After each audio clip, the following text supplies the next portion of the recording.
What's good, everybody? It's your boy RB Reggie Black back with another edition of GPI. And today we are here to talk about round 2 of the NBA playoffs.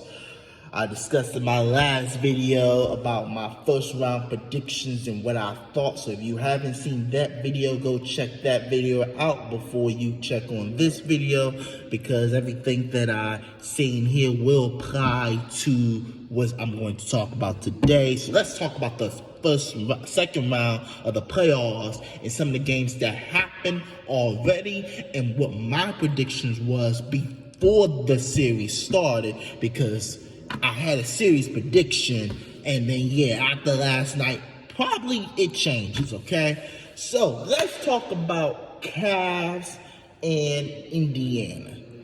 This is a tricky series, and the reason this is a tricky series for me, because Indiana, I think we forgot Indiana made the Eastern Conference Finals last year.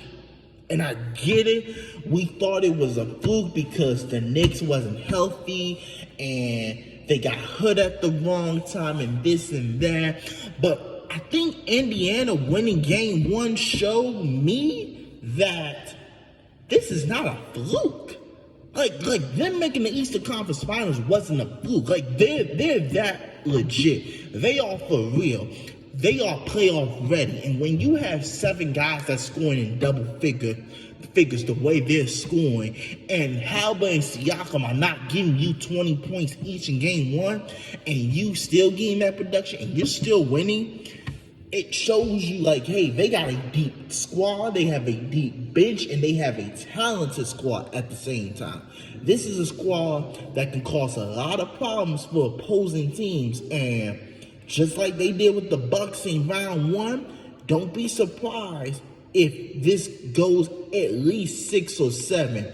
And I don't have Indiana winning, unfortunately. I think Cleveland will beat them, but I had Cleveland beating them in 7. And that was before I even knew Darius Garland was still out with that injury. I just think for Cleveland, this is a different series. This is a fast-paced team. The Heat compared to Indiana are night and day. And this is in Indiana. They're here to stay. They are no joke. And if you think Indiana is going to come and play with their food, they're not. They're going to come. They're going to play their type of game. And give Rick Carlisle some credit. Everybody was bashing him, this and that. Like, oh yeah, it was time for you to leave Dallas. You never be a good coach. And he got this team to the Eastern Conference Final and eventually lost to the eventual champs in the Boston Celtics.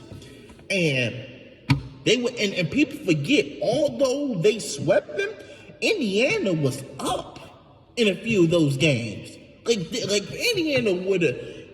I think Indiana was so young that they didn't know how to, the pressure of it. But now they got that experience. Indiana's here, y'all. Indiana's here. I know they probably cruised through the regular season and they were struggling, but these playoffs, they're reminding us why they went to the Eastern Conference Final, especially with their week game 1 win a couple nights ago. And I think they played a night game too. No. Okay, I don't think. I might have a schedule. I know it's every other day, but give Indiana some credit, for winning game 1. And now the pressure's on Cavs. Indiana's going to try to steal 2 from them. Indiana's going to try to steal 2 so they can at least win game 3 or game 4 and try probably end it in 6. But if I'm Cavaliers, you got to get Evan Mobley involved. This is not a Donovan Mitchell shoot the lights out type of series. No. Donovan Mitchell has to be a versatile player. When I mean versatile, I'm not talking about offensive and defensive. I'm talking about your all-around prowess. Scoring the basketball, assisting, getting others involved. The fact that Evan Mobley only had 8 shots, I think 8 shots, maybe 13 shots in that game, unacceptable. And Donovan Mitchell, you had 30 shots, dog. 30 shots. You took 11 threes and made 1. That is not a winning recipe. And Indiana knows that. Indiana knows that in order to beat the Cavaliers, either Donovan Mitchell's gonna have to go off and everybody else, or Donovan Mitchell just struggled and everybody struggled. But I think Indiana think they found the recipe. They're gonna let Donovan Mitchell go off, and they're gonna focus on everybody else. Because Donovan Mitchell can give you 50, but you gotta get at least 25, 35, 25 to 40 points between others. So, Indiana's a high-profile offense too, and I think the Cavs defense, they're going to have some trouble with that offense. I will say that. They're going to have some trouble. But I still got Cavs in 7, and I got the Cavs making it into the Eastern Conference Finals. I think they're just good. I think they're talented. I won't say more talented team, but they're talented enough to where I think they can surpass Indiana. And for Indiana's case, I think you just may have to get a superstar in there via trade or something, because it seems like Halliburton don't want to be the superstar, I guess. He wants to be the facilitator, and that's fine too. When you know who you are, don't change who you are. Stay who you are. Improve on what you are and stay who you are. So I think we may need another superstar, but I think for Indiana, I think next year is going to be probably a recalibrating year, because they have a lot of contracts on the books that I think Miles Turner needs to be re-signed. I think Nembhard's contract is coming up for them. So I think they got some guys that contract-wise, like another team will pay them good. So, give Indiana credit for winning game 1. Stealing game 1, stealing home court again. And they're going to try to steal game 2 either tonight or tomorrow. It might be tonight, because I think they get 3 days off in between game 2 and game 3. So it might be tonight, but I'll probably be mistaken if it's tomorrow. It might be tonight, though. So let's talk about we won't get to that game in a little bit, because that's the game we're going to preview tonight, Golden State and Minnesota. Let's talk about OKC and Denver. This is an interesting series too, because you got the number 1 and the number 2 MVPs going at it. For OKC, they swept the Memphis Grizzlies 4-0. For the Nuggets, they went back home to Denver, closed out the Clippers in Game 7. So this is a battle of MVPs, who's going to be better. And looking at it, I think I said Clippers in 6 when on my last day. I think I said Clippers in 6 because I didn't think Jokic was going to have he was going to have an impact, but I think Zubac was going to do a good enough job to keep him in check. And I was right to a degree. Zubac did a good enough job. It's just you didn't get enough offense from your superstar teammates. And Denver's other guys stepped up as well. So I think this might be a series Jokic dominates. And it's crazy to say that because, Isaiah Hartenstein is different than a Zubac. And Chet Holmgren, and we're going to get to Chet because Lord have mercy. Now, I will say this, Jay Williams from ESPN, shout out to him. He pointed out something in that game that I think messed it up for the Thunder, and we're going to get to that part in a little bit because he did make a good point. So shout out to Jay Williams. But Chet, you had a rough day, my guy. You're rough night. You got dunked on by Aaron Gordon. Then when it was time for you to ice the game, you missed both your free throws.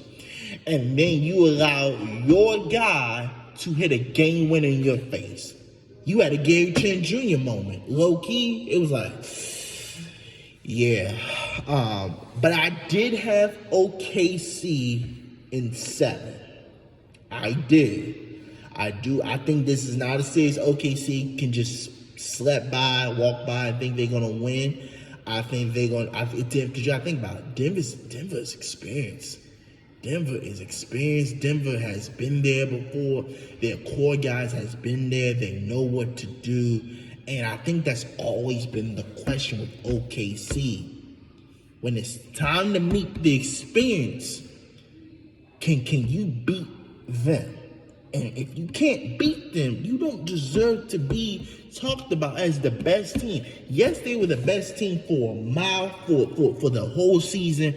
They were up like 20 games by the time March came. We knew, like, hey, they got the number one seed. We knew they got the number one seed since January. We really want to be honest. We knew that. But, like, for Denver to win game one after grueling battle at home, then you have to travel to OKC, and you start out slow like people expected, but then you come back and you hit a game winner. Shout out to Aaron Gordon. This man has had 2 game winners in the playoffs already. The 3-pointer and that game-winning dunk at the buzzer. So shout out Aaron Gordon. Russell Westbrook, shout out to him. The Energizer, the Bunny, the Brody, back at it. For me, I give Russ a lot of slack for some things, from some decision making. At the end of the day, the one thing you can't question Russell Westbrook is effort and energy. And at the end of the day, you gotta take the good and you gotta take the bad with it. So shout out to Brody. Of course, shout out to Jokic as well. And even shout out Jamal Murray, because he was scoring, only he had 20 points, but he did keep them afloat. Like, it could have been a serious out of hand game, and instead, because Jokic was scoring and Murray was scoring, they were only down by 12 points at the half, when you could have been down 20, 25 maybe. So shout out to them for keeping the game in check, so you allow yourself to come back. So shout out to the Nuggets. So OKC, Shai's going to be Shai, but this has always been the problem. Can they get a consistent second score? It's supposed to be Jalen Williams, J-Dub. But he can have nights like last night where he don't score his requisite points. And he's not doing that. You hope it's Chet, but Chet struggles shooting the field, and oh, Lord.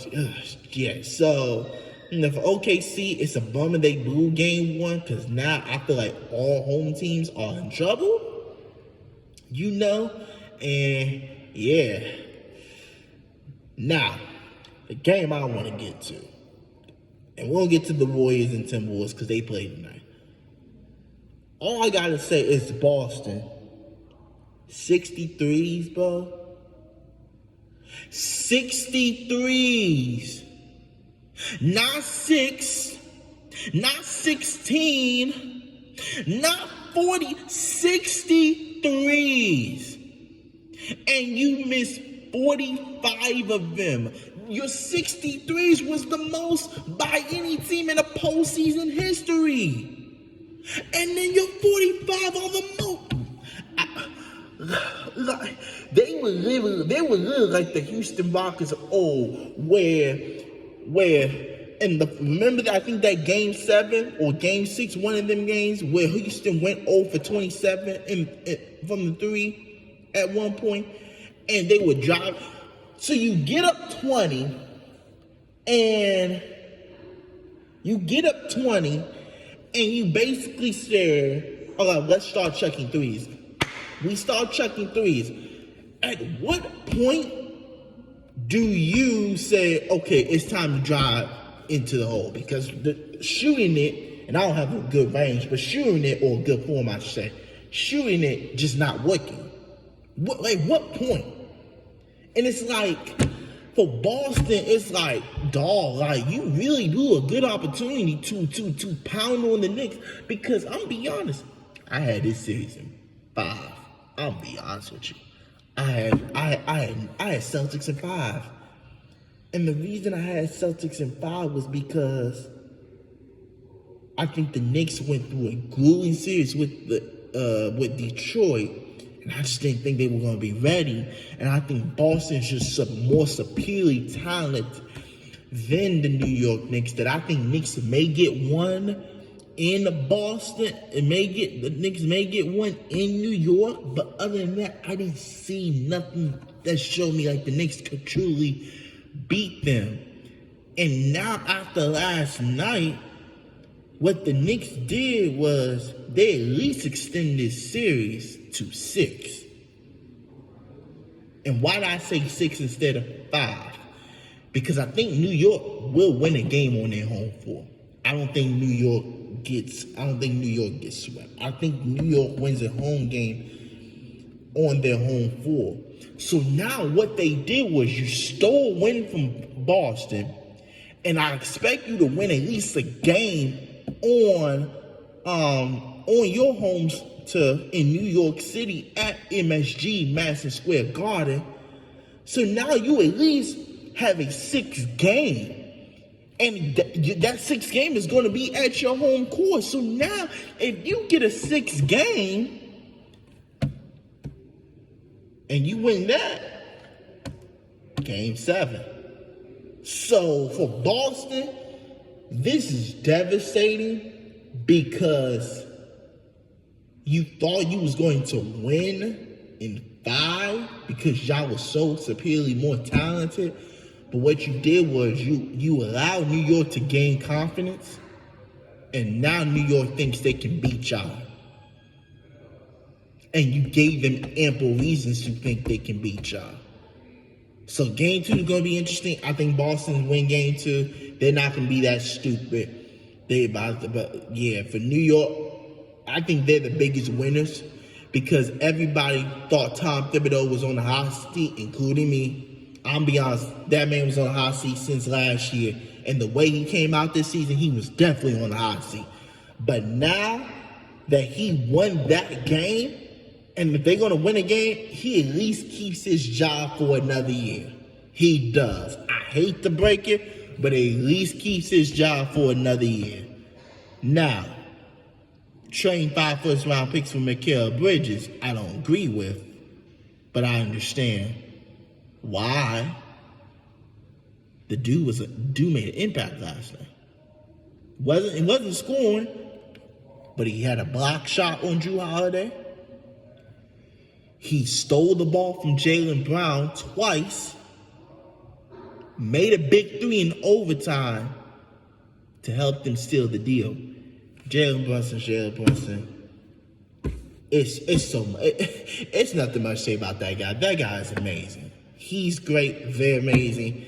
And then shout out, and then OG Anunoby, same thing. And then give Cat some credit too. Wasn't shooting the ball particularly well, but played defense. And he played it effectively. He held Porzingis to probably his worst shooting field goal percentage of the season, I think, if I'm not mistaken. So, Boston 63s, and I get it. Even Ime Udoka wasn't doing this. I get it. They won a championship, but bro, this is why a lot of people be questioning Joe Mazzulla and what the heck is he thinking? Because it's dawg, what are you thinking? When are you going to tell your team to stop shooting too many threes?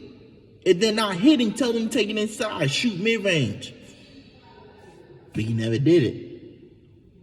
But it comes on the players too. Jason Tatum, 4 for 11, bro. You're 6'9", dog. You're 6'9". You better get your you-know-what into the paint and body people.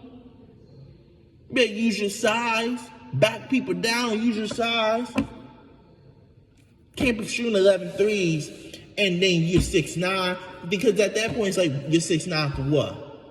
Nothing. Kevin Durant's 7 foot. You know why Kevin Durant's so good? Because he works on his mid-range. You're 6'9", Tatum. You have a mid-range. Now let's get to the game everybody wants to talk about. Warriors, Timberwolves.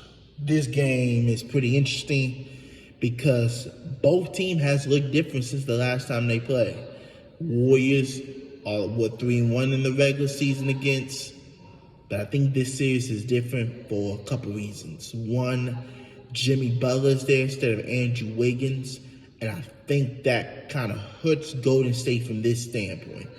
Andrew Wiggins was able to stay on Anthony Edwards. And what I wasn't saying he wasn't stopping from scoring, but because of Andrew Wiggins' length and his basketball IQ, because the thing about Andrew Wiggins is smart, he knew how to stay on players. Although if he wasn't giving the effort, he was staying on them.